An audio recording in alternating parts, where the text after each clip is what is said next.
Greetings, salutations yet again, Earthlings. June 22nd, 2025.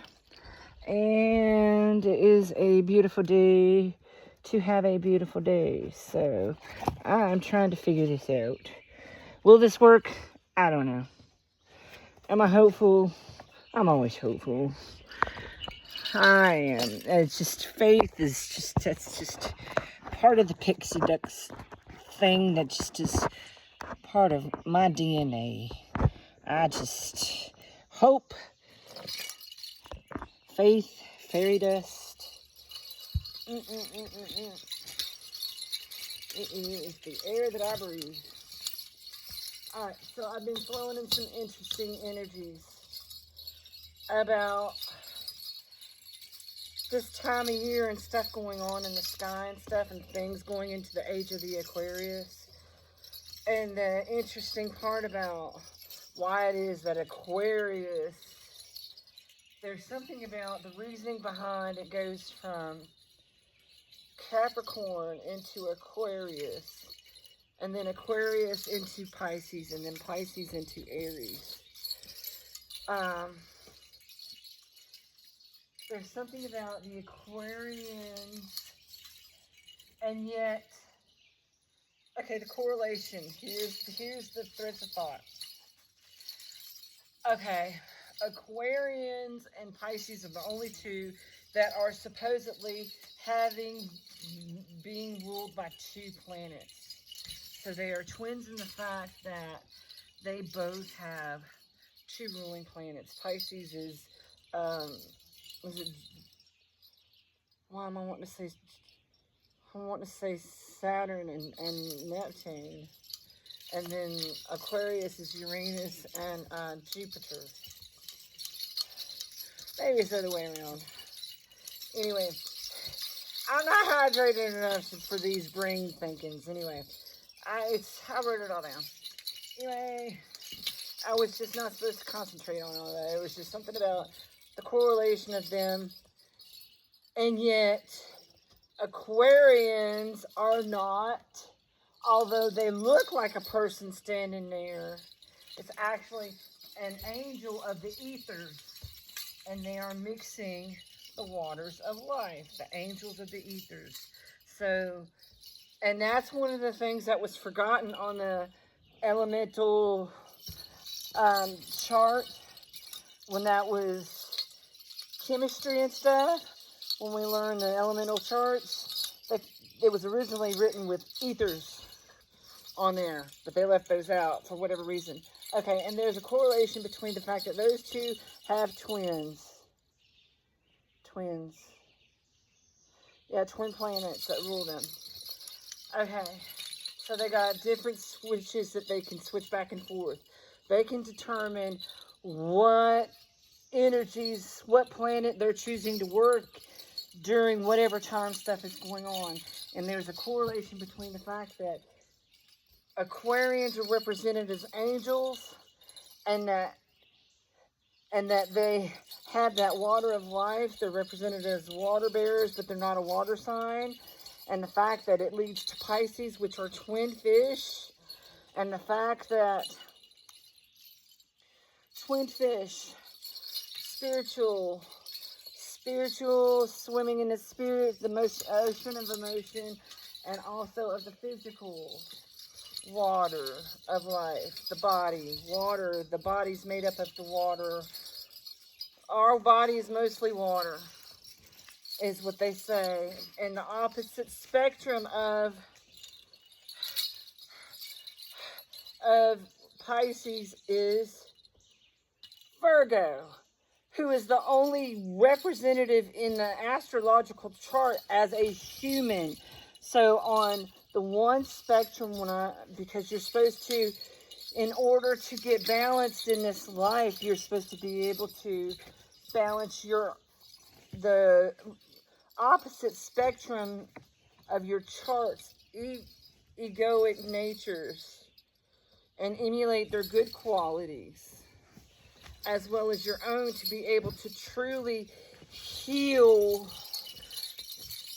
the generational curses and things like that.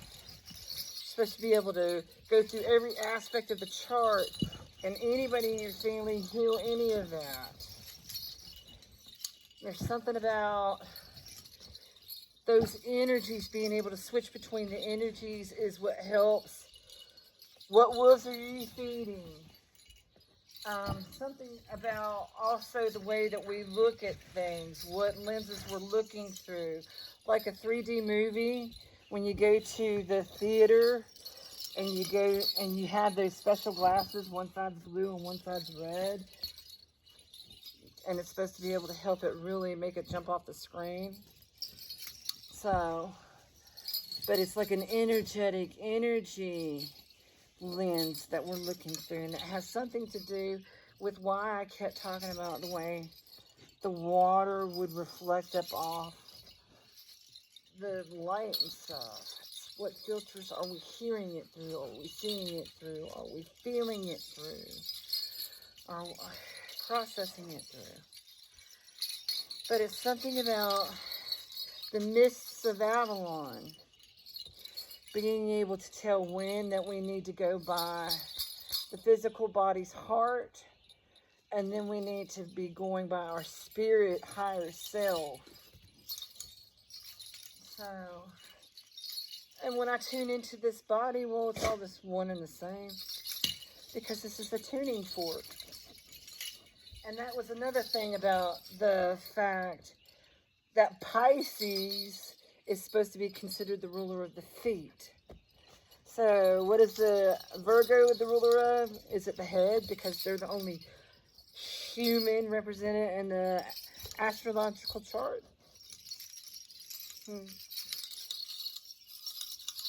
These are the things that my mind percolates on, y'all. Anyway, fascinating stuff. Solutions for my car and my trailer would be appreciated, Carla.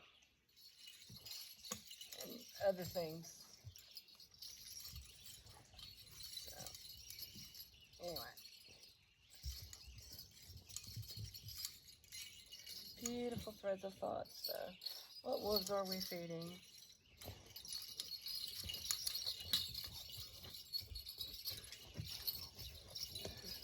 What are you over there digging, Daddy?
Dear Lord, I don't even want to think about the Six of Swords. Six of Swords card got me in trouble on the internet because I had a very clear vision of a Six of Sword boat scene between a husband and his Viking wife, that they were going on world adventures long before colonization, and she was right by his side, exploring all these new worlds together, battling when necessary. She had his back. Woo! You talk about vicious, and she would get with the other women warriors wherever they went, and she would learn all the cool things that the women didn't necessarily share with the men, because hello, sometimes the warrior thing was a battle amongst, because they operate in different energies, modalities. So, and they would get to wrestling, and she would pull out new tricks. And anyway, they kept each other's interests very well. I'm just saying. Well, anyway, yeah, that's 6 of Swords. Yeah, tell somebody about that beautiful vision of that. Because I've been envisioning some of these cards as like a King Arthur and Guinevere and Merlin have one representative, and then one of Lancelot. Because, I mean, and incorporate the tarot cards telling the different things. Because Merlin, of course, is going to be, well,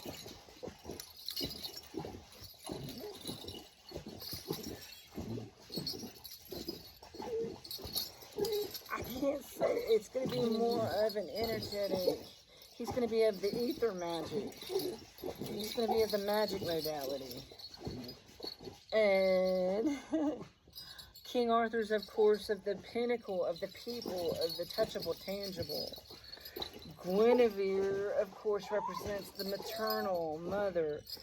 And King Arthur, the father, emperor. And Lancelot, of course, represents the wand. Because, I mean, passion. You have to have a passion to be able to represent your king. And a love for life to want to protect it enough. But it also leads you into some foolish things. Because physical, egoic, fire, passion type of things. Anyway, percolating on those things, there's always ideas. But anyway, yeah, that's 6 of Swords for that particular. Yeah. Because King Arthur's story and Guinevere's story wasn't just about, I mean, they explored and they encountered other kingdoms together as they ruled their people. That's part of, you have to go and parlay, you have to go and make pilgrimages.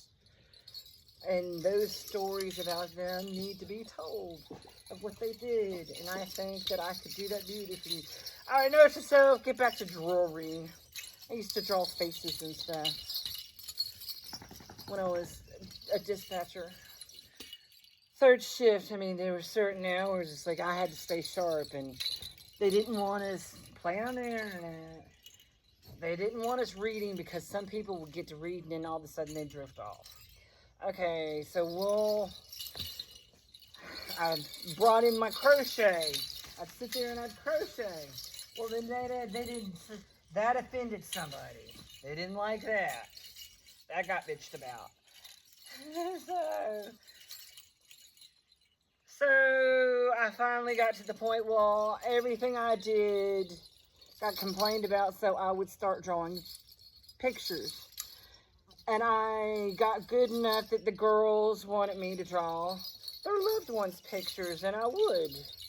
And I gave it to them as gifts, so that wasn't so bad, and I got to be able to draw at least. So yeah, because other people didn't worry about staying sharp. I did, because every alarm could have been an absolute, that could have, I wanted to treat everyone like it was an absolute emergency, because that could have been the difference between somebody's life, their home, their family, everything they worked for. Of course. Anyway, And it bothered me very much that there was other people that did not have the same kind of work ethics that I did. Because it's like, well, they got enough people here, they can handle it. You're being paid as much as I am. Anyway, whatever. That's on them. I don't answer for that. And that's always the way I've seen it. I don't answer for them. I answer for me. And I know Father's always with me and always watching because, hello, just like I've always known that my ancestors are always watching because, hello, I've seen them watching me. I've felt them watching me. I felt them intervening on my part. I have witnessed miracles after miracles after miracles. And I have known all along that I was supposed to be walking, because I've been seeing things other people ain't been seeing all my life. Since a little kid. Seeing things that grown adults are ignoring. Right in front of us. It's like, you kidding? You didn't see that? Ew. No, I don't want to go with. I'm glad you think they're a nice person, but no, I don't. No, I don't want to go with them, and I'm not going to. I don't want nothing to do with them. You cannot force me. Fuck you. And I would throw the god awful of shit bits. You dang right. Push me far enough, Barbara Marsh and me will come out.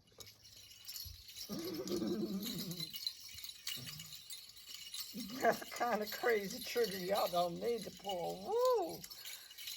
But you got to think that my mom was facing. Man, she had 6 months old. She had gone through the windshield of a car, a troop transport pulled out in front of her on the back side of the base, and he was where he shouldn't have been. So what they were doing there, I don't know. But he looked right at her, and about the time she said, "Don't do it," he pulled right out. Anyway, she went right through the windshield, the head went through, and her guts went into the steering wheel. And later, she developed cancer of the uterus because of that, and they had to go in and take all that out. She was only like 34 years old. My mom was a young mom. Mom and Dad both. Dad was like, I think he was like 17 when he went into the Marine Corps, before the draft and stuff. Yeah, he had something in him told him to move early, so he got in before any draft or anything. He volunteered for it. Anyway, and him and Mom got together when she was like 16, when they had Chris.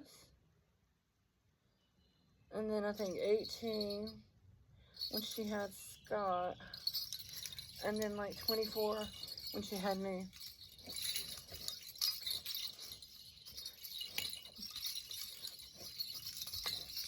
And she's 24 when she had me. And that made Dad 25. Oh, Daddy was 25 when he had me.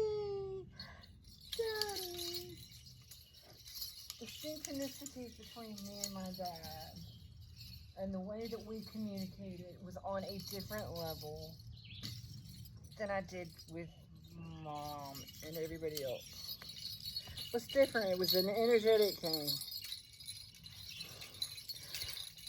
And it's like, that's where I didn't really have rules like everybody else did. They just trusted me not to be stupid.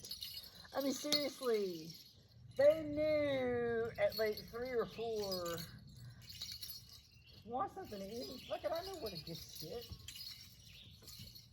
No, I don't want to wake them up. They're crabby. No, I'll go get it. Let them do their thing. They've been fighting all night. I can handle myself. I'm going to eat something, then I'm going to go outside and play and stay out the way, because if I'm in the house making noise, well, that'll give me trouble. So I would go and play outside. Anyway. And I'm just saying that's how most Gen Xers were. We were smart enough to know what the fuck was going on. No, we didn't need warning labels not to do dumb shit. We fucked around and found out. Fuck no, you don't put your hand on that stove, dumbass. Are you kidding? I don't care if you triple dog dare me, dumbass. Stupid. And that was one thing that my dad recognized about me too. He knew when other kids were making stupid choices. No, I ain't gonna be doing that stupid shit. No time for that. I'm trying to have fun. I ain't about fighting. I ain't about doing no... Anyway. So I made good choices about the people that I hung out with. And I wasn't one of those that wanted to be in trouble. I didn't want drama. I had enough drama at home between them. Seriously, I love my mom, but she brought all the drama. And what she didn't bring, Scott did. Leo, attention. He needed all the attention. He got all the attention too. My oldest brother's Taurus. So he just had his own things to do, his own interests. As long as we were fed good and we had our own interests and didn't interfere with each other too much, we were all good to go. Woo-hoo. What you doing, little border? What? Anyway.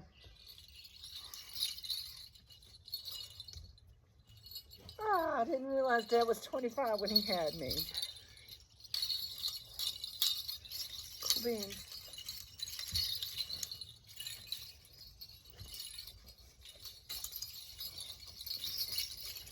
Anyway, interesting threads. I'm hearing thunder rumbles. I don't know if I'm imagining things or not, but guess I need to get back. Anywho, interesting threads of thoughts. Very odd.